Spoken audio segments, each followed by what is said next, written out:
Bishop, thanks for being with us again today. Good to be here. Recently, we had a week of a convocation for priests, where all the priests were required to come together for at least 3 days. Some came from Monday to Wednesday, some came from Wednesday to Friday, and on Wednesday everybody overlapped, and there was a plenary session there. When the priests are all together like that, there's a real sense of fraternity and camaraderie. You see that, don't you? Sure. No, it's a great thing to see. They want to be together. There's great fraternity, great interchange, joking, a lot of joking, which is good. So, you know, they really come together as a spirit at those times. Is this just an annual exercise, or why do we Well, bother we do doing it this? every 2 or 3 years, depending on finances a little bit, but or circumstances. This year we had it at the Huntington Seminary. That's closed now as a seminary, but it's still available for big groups, and we had to split it in half. We had too many for the whole place.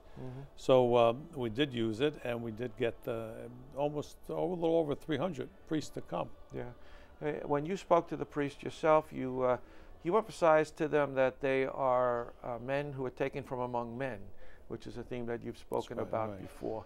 Why do you keep making that point? Is it to show that they're not separate from right, exactly. They're not separate. They're taken from among men to represent them before God. You know, that's the epistle to the Hebrews. But as I said, they're a man among men, so they're not separated out. They are part of the church, and they're the leadership of the church. So it's important that they make the connection with the other lay people in the church, especially. That's their responsibility to be the leaders of the laity. Yeah. Archbishop Hebner, who will be the Archbishop of Newark, he made the point that priests are chosen to organize and to lead God's people. That was a pretty good way of looking at who the priest is, you know, what he's supposed to do.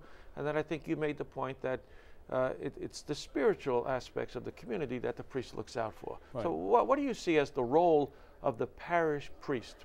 Parish priest is, again, to challenge each person to achieve the holiness of life to what they're called.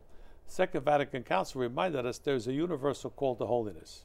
It's not like there's a couple of different classes of people in the church, the holy ones and the not so holy ones, or the ones of the laity or the clergy. We are one body of Christ. We're all called to holiness. We also have different responsibilities within the body of Christ.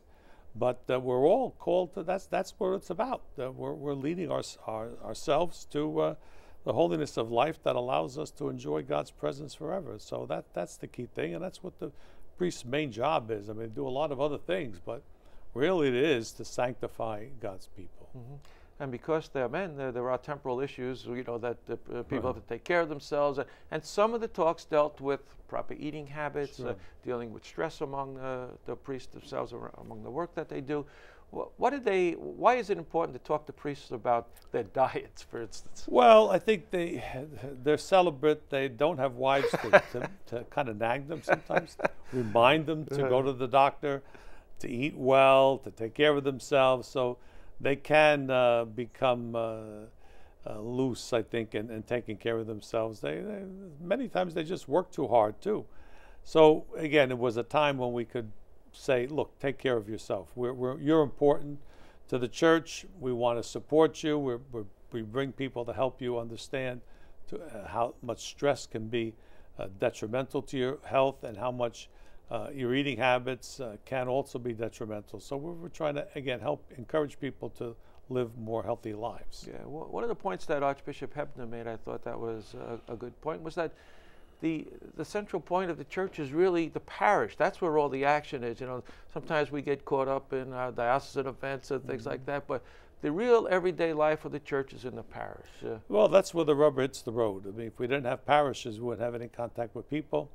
The church is built on this kind of a geographical model, which every part of the diocese has a parish, and they build up to the diocese, and we try to live by the principle of subsidiarity, which means we don't do anything at a diocesan level that can be done better at a parish level. If certain things can be done better at a higher level of responsibility, then we move it up. But try to keep everything down at the parish level where people are, where they're known best. If we can do the work there, it's much better. Yeah. How do we keep this good spirit among the priests going? Yeah. Well, we've got to keep doing these convocations, I think. And it's every once in a while they need encouragement. and we have to find the ways that are more frequent even. Good. Thanks for being with us You're today, welcome. Bishop.